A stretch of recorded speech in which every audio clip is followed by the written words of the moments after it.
তৃতীয় শ্রেণীর বাংলা বিষয়ের প্রিয় শিক্ষার্থীরা, আশা করি ভালো আছো।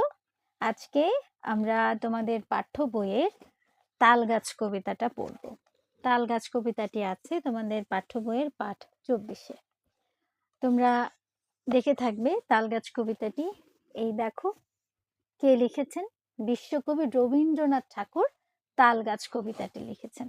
তার অনেক কবিতার মধ্যে এই কবিতাটাও খুব চমৎকার এবং সবার কাছে খুব পছন্দের একটা কবিতা।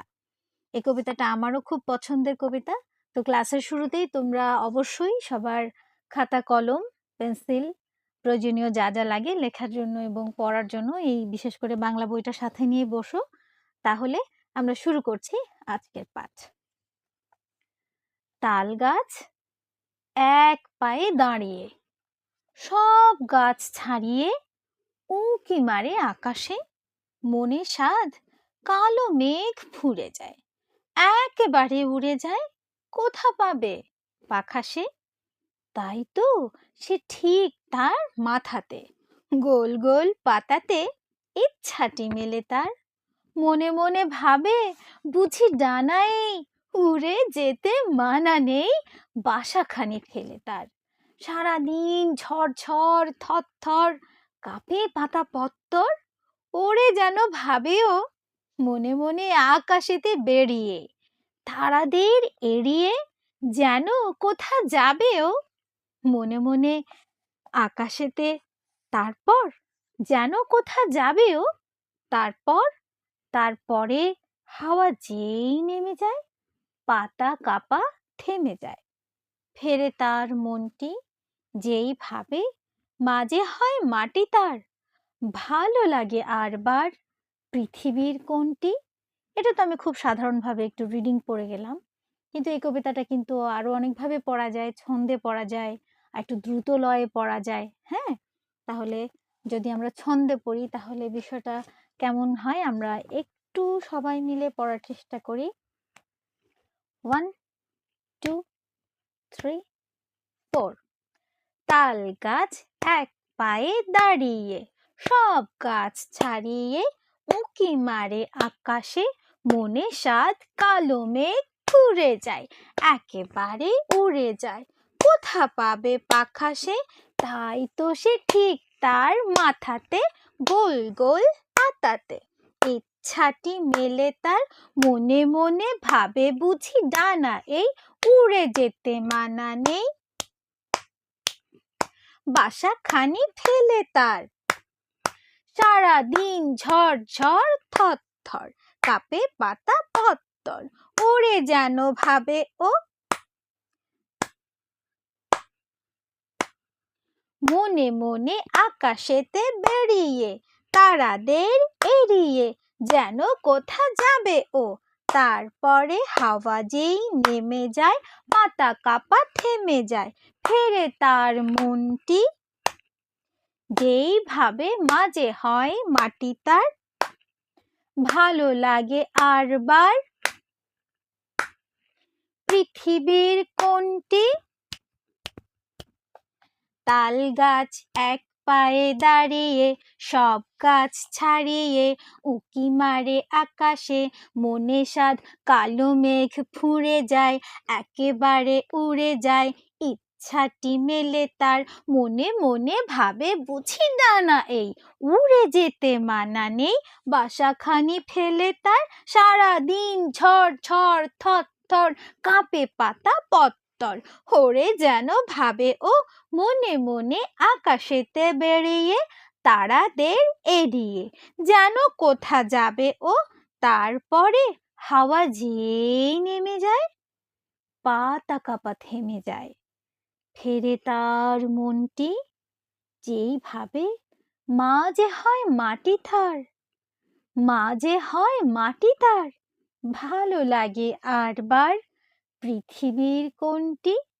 দেখলে তো প্রিয় শিক্ষার্থীরা, এই একটা কবিতা কতভাবে পড়া যায়, আর প্রত্যেকভাবে পড়েই আমরা কিন্তু কবিতার মূল ভাবটা বা কবিতার যে মূল যেই ভাবনাটা কবির এবং পুরো পরিবেশটার, সেটা কিন্তু আমরা ঠিকই বুঝতে পারি। যেমন বলছে তাল গাছ এক পায়ে দাঁড়িয়ে। তোমরা কি দেখেছো সবাই তাল গাছ কেমন? তাল গাছ দেখবে সবসময় দূর থেকে শুধু তার গাছের যে মাথাগুলো আমরা যখন রাস্তা দিয়ে যেতে থাকি আমরা দেখতে থাকি। আর একদম তাল গাছের নিচে দিয়ে গেলে দেখবে বিশাল লম্বা একটা গাছ দেখা যাচ্ছে, তাই না? দূর থেকে কেমন মনে হয়? দূর থেকে যদি আমরা তাকাই তখন কেমন মনে হয়?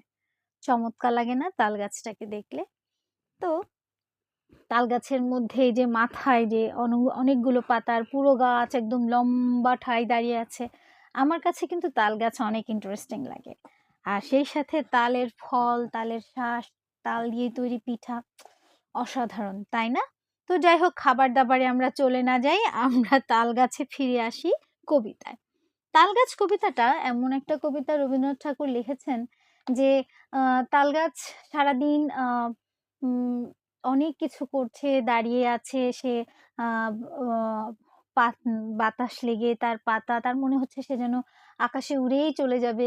কিন্তু যখন দিন শেষে সন্ধ্যা ঘনিয়ে আসে তখন কিন্তু আবার এই যে তার মা, অর্থাৎ মাটি যে তার মা, সেখানেই সে কিন্তু রয়ে যায়। সে সারাদিন চলে যেতে চায়, উড়ে যেতে চায় তার বাসাটা ফেলে, কিন্তু শেষ পর্যন্ত কিন্তু সে মাটির কাছে, তার মায়ের কাছেই থেকে যায়। সুন্দর না কবিতাটা, বলো প্রিয় শিক্ষার্থীরা? তোমরা দেখো, তালগাছ কবিতার বেশ কিছু শব্দ তোমাদের বইয়ে দেয়া আছে। শব্দের অর্থগুলো আমরা একসাথে জেনে নিই। আর এই শব্দগুলো ছাড়া যদি অন্য কোনো শব্দ এই কবিতার ভেতরে তোমার শব্দের অর্থের যদি জানার প্রয়োজন হয়, আমাকে অবশ্যই কমেন্ট সেকশনে জানাবে তোমার অভিভাবকের মাধ্যমে। তারপর আমি অবশ্যই তোমাদের অজানা শব্দের অর্থগুলো জানিয়ে দেওয়ার চেষ্টা করব। দেখো, এখানে বলছে শব্দ শিখি। স্বাদ, ইচ্ছা। স্বাদ অর্থ ইচ্ছা। ফুঁড়ে, ফুঁড়ে বানানে একটা চন্দ্রবিন্দু রয়েছে আর শূন্য রয়ের ব্যবহার রয়েছে। ফুঁড়ে মানে ভেদ করে। পত্তর মানে পাতা, পত্র। আরবার শব্দের অর্থ হচ্ছে আবার। তাহলে এই শব্দগুলো ১, ২, ৩, ৪, ৪টা শব্দ তো এখানে আমরা দেখতে পাচ্ছি। আরো কোনো শব্দ যদি তোমার কাছে অপরিচিত লাগে বা জানতে হবে বলে মনে হয়, আমাকে অবশ্যই জানাবে। এরপরে আসো, এখানে আছে বেশ কিছু বাক্য গঠন। এই কবিতারই কিছু শব্দ দিয়ে বাক্য তৈরি করতে বলা হয়েছে। তোমরা নিশ্চয়ই জানো, বাক্য তৈরি হয় অনেকগুলো অর্থবোধক শব্দ একত্রে করে। কারণ মনের ভাব যখন ঠিকমতো প্রকাশ করা হয় সেই বাক্যের মাধ্যমে, তখনই সেটা বাক্যের কি হয়, বাক্যে রূপান্তরিত হয়, সঠিক বা সার্থক বাক্য হিসেবে এটা পরিগণিত হয়, তাই না? তাহলে আছে, দেখো এখানে বাক্য যা যা আছে, তাল গাছ তোমরা তো জানো। ও, আরেকটা কথা তোমাদের না বললেই না, বাক্য তৈরি করার পূর্বে অবশ্যই শব্দের অর্থটা কিন্তু তোমরা সঠিকভাবে জেনে নেবে। শব্দের অর্থ যতক্ষণ তুমি না জানবে, তুমি কিন্তু বাক্য তৈরি করতে পারবে না, বা বাক্য তৈরি করতে তোমার অসুবিধা হবে। দু এক সময় পেরে গেলেও কিন্তু আসলে এটাকে পারা বলে না। চলো, এখানে আগে যে শব্দগুলো আছে সেগুলোর অর্থটা আমরা নিজেরা বুঝে নিচ্ছি। তাল গাছ, এটা গাছের নাম যেখানে তাল ফল হয়, তোমরা সেটা জানো। আর তাল গাছকে নিয়ে এই কবিতাটা। তারপর আছে মেঘ, আমরা যেটা আকাশে দেখতে পাই। মেঘ উড়ে বেড়ায়, বৃষ্টি, বৃষ্টি, মেঘ পূর্বের। তারপর হচ্ছে ইচ্ছা, মনের স্বাদ। ঝরঝর মানে ঝরঝর করে পড়া, অনবরত করে পড়া, হ্যাঁ। তারপর হচ্ছে হাওয়া, হাওয়া মানে বাতাস। পৃথিবী তো জানো, ধরা পৃথিবী, আমরা যেখানে বসবাস করি, এই যে পুরো বিশ্ব, এটাই হচ্ছে পৃথিবী। তাহলে চলো, তাল গাছ দিয়ে যদি আমি বাক্য গঠন তৈরি করি যে আমার বাড়ির পাশে একটি সুন্দর তাল গাছ রয়েছে, অথবা তাল গাছ দেখতে আমার ভালো লাগে, তাল গাছে তাল ফল হয়, এই ধরনের শব্দগুলোকে, বাক্যগুলো কিন্তু তুমি তৈরি করতে পারো। তারপরে আছে মেঘ, আকাশে মেঘ করেছে। আহ উম তারপরে হচ্ছে তুমি অবশ্যই বলতে পারো যে আহ উম মেঘের গর্জন হচ্ছে আকাশে, এক্ষুনি বৃষ্টি নামবে, এভাবেও কিন্তু বলতে পারো। তারপর ইচ্ছা, আমার ইচ্ছে করে নদীর ওপারে যেতে, আমার ইচ্ছে করে ঘুরে বেড়াতে, আমার ইচ্ছে করে সারাদিন বই পড়তে। ইচ্ছে দিয়ে অনেক ইচ্ছে আহ দিয়ে লিখতে পারো। এখানে ইচ্ছা আছে। ইচ্ছা আমার, আমার ইচ্ছা আমি বড় হয়ে একজন লেখক হব। এটাও তুমি এভাবেও তুমি লিখতে পারো। আর মোট কথা বাক্য গঠন যখন তুমি তৈরি করবে, বাক্যটা তোমার মনের মতোও কিন্তু তুমি তৈরি করতে পারো। বিষয়টা এমন নয় যে বাক্য গঠন করবার ক্ষেত্রে ওই কবিতা বা যে গল্পের আলোকে এই শব্দগুলো দেয়া আছে সেখান থেকেই বা সেই সাথে সংযুক্ত করেই তোমাকে বাক্যটা তৈরি করতে হবে, বুঝলে? তারপরে আছে ঝরঝর, সারাদিন ঝরঝর করে কি অঝরে পাতা ঝরছে। শীতকালে যেমন পাতা ঝরে পড়ে নিশ্চয়ই দেখেছো। না দেখে থাকলে এই যে শীত আসছে সেই শীতে তোমরা দেখে নেবে যে পাতা কিভাবে ঝরে ঝরে পড়ে।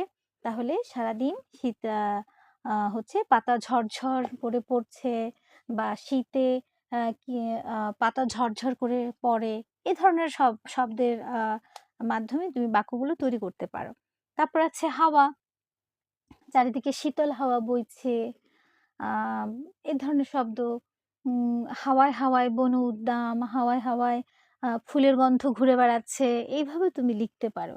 তারপরে আছে পৃথিবী। আমরা পৃথিবীতে বসবাস করি। পৃথিবী আমাদের অনেক আপন জায়গা। এইভাবে লিখতে পারো। হ্যাঁ? তাহলে এই গেল আমাদের বাক্য গঠনগুলো। আমাদের আছে ২ নম্বরে যে আমার চেনা ৫ টি গাছের নাম লিখি ও বলি। আচ্ছা, তুমি অবশ্যই তোমার সামনে যে খাতাটা নিয়েছো সে খাতায় ৫ টা গাছের নাম লিখবে। আমি কিছু গাছের নাম তোমাদের বলে দিচ্ছি। দেখো তো আমার সাথে তোমার মনের ভাবনাটা মিলে কিনা। তুমি এই গাছের নামগুলোই লিখতে চেয়েছিলে কিনা। এই যেমন আমাদের আশেপাশে খুব, খুব কমন একটা গাছ বাংলাদেশের চারিদিকে আম গাছ, জাম গাছ, কাঁঠাল গাছ, পেয়ারা গাছ, তাই না? সুপারি গাছ, এগুলো তো গেল। কামরাঙা গাছ, তারপর কদম ফুল গাছ, কত ধরনের গাছ আছে। শুধু ফলের গাছ তো না, ঔষধি গুণসম্পন্ন গাছ আছে, তাই না? তারপরে আছে দেখো যুক্ত বর্ণ ভেঙে লিখি। এই দেখো যুক্ত বর্ণ লেখা। যুক্ত বর্ণ কিরকম সেটা তো তোমরা জানো, তারপরও আমি তোমাদের একটু বলে দিচ্ছি। দুটো শব্দ, দুঃখিত, দুটো বর্ণ একসাথে হয়ে যখন উচ্চারিত হয় তখন সেটা যুক্ত বর্ণ হয়ে যায়। যেমন এখানে আছে চ ছ, ছ, চ যোগ ছ, কি হলো? ছ, ছ, তাই না? তখন এটাকে যদি আকার দিই তাহলে হবে ছা, তাই না? এখন আমি যদি বলি ইচ্ছা, রস্ব ই ছ আকার ছা, ইচ্ছা, তাই তো? ইচ্ছা, স্বচ্ছ, তাই না? তারপরে হচ্ছে থ যোগ থ, ঠিক আছে? ত যোগ থ, বলছে যে থ যোগ থ উত্থান, তাই না? তারপরে হচ্ছে পত্তর, ত যোগ ত, পত্তর, উত্তর, তাই না? তাহলে শব্দগুলো তো বুঝতে পারছো নিশ্চয়ই। তারপরে আছে দেখো কবিতাটি দেখে দেখে সুন্দর করে বলি। আচ্ছা সবাই চলো আবার কবিতার দিকে যাও, কবিতার পাতা খোলো, দেখে দেখে সুন্দর করে কবিতাটা রিডিং পড়ে নেবে। ক্লাস শেষ হলে রিডিংটা পড়ে নেবে। তা প্রথমে ধীরে ধীরে পড়বে।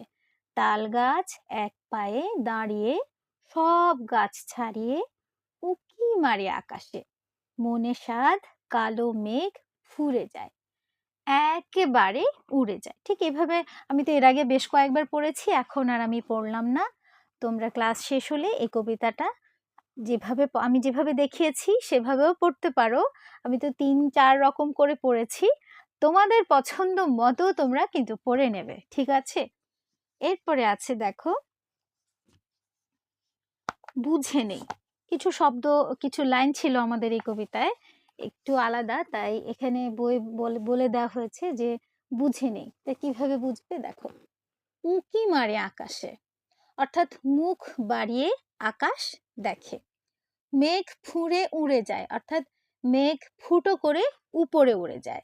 তারপরে আছে ফেরে তার মনটি, অর্থাৎ মনটা, এই যে আমাদের যে হৃদয় বা মন, সেটা ফিরে আসে। মা যে হয় মাটি তার, অর্থাৎ তার কাছে মাটিকে মা মনে হয়। তাহলে কবিতার এই ১, ২, ৩, ৪ এই ৪টা লাইন এখানে চমৎকারভাবে বুঝিয়ে বলা আছে। তোমরা এটা ভালো করে পড়ে নেবে। কবিতাটা আসলে প্রথমবার পড়ে হয়তো বুঝিয়ে না দিলে অর্থগুলো বোঝা একটু কারো কারোর জন্য কঠিন হয়ে যেতে পারে।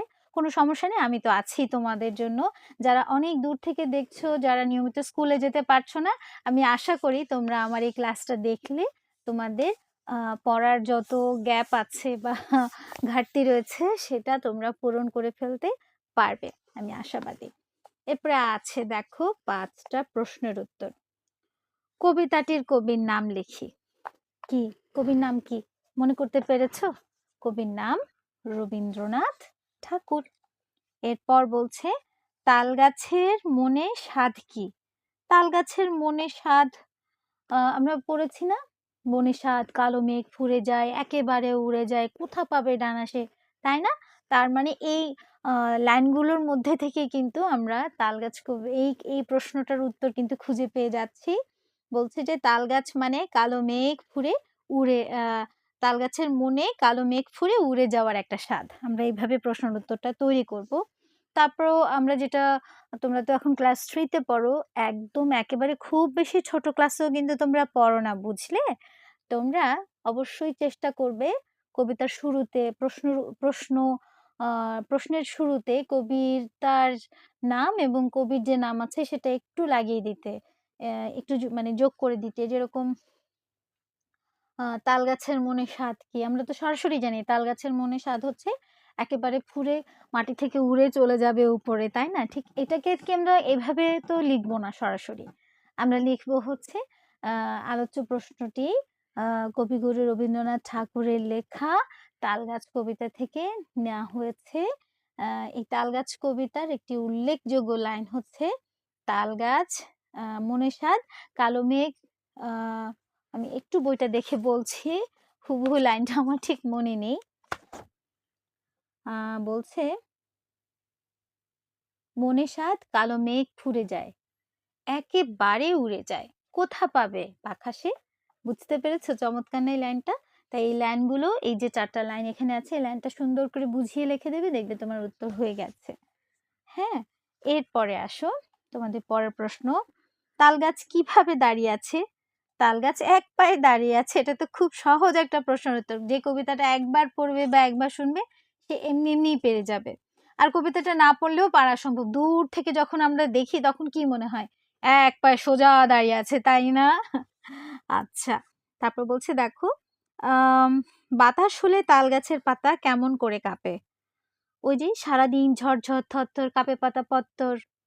হ্যাঁ, এই লাইনগুলো আছে না? এই যে আমি তোমাদের একটু দেখিয়ে দিচ্ছি, এই দেখো,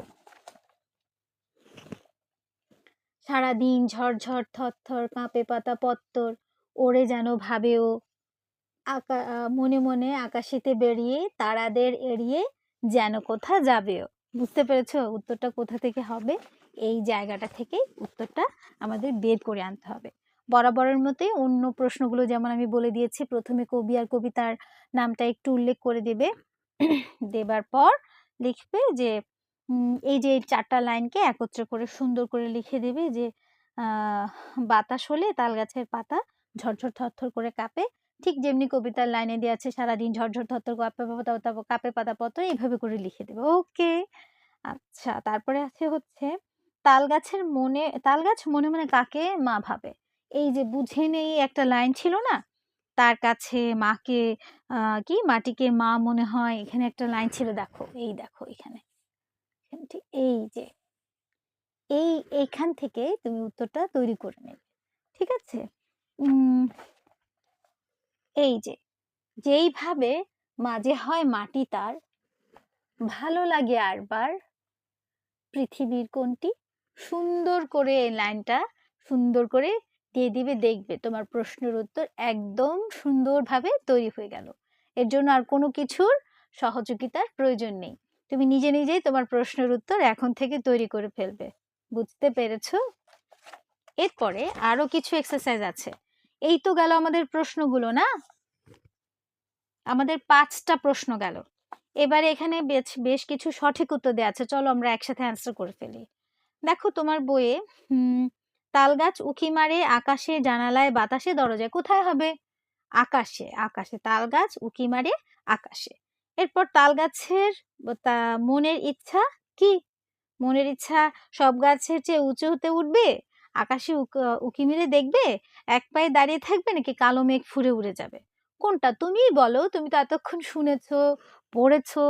চলো উত্তরটা কি সেটা আমি বলে দিচ্ছি, তুমি মিলিয়ে নাও তুমি যেটা ভেবেছো তার সাথে ম্যাচ করে যায় কিনা।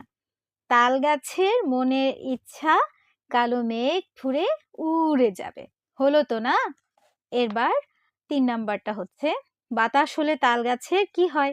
পাতা কাঁপা থেমে যায়, থরথর করে পাতা কাঁপে, মনের ইচ্ছা থেমে যায়, নাকি থরথর করে পা কাঁপে? কোনটা?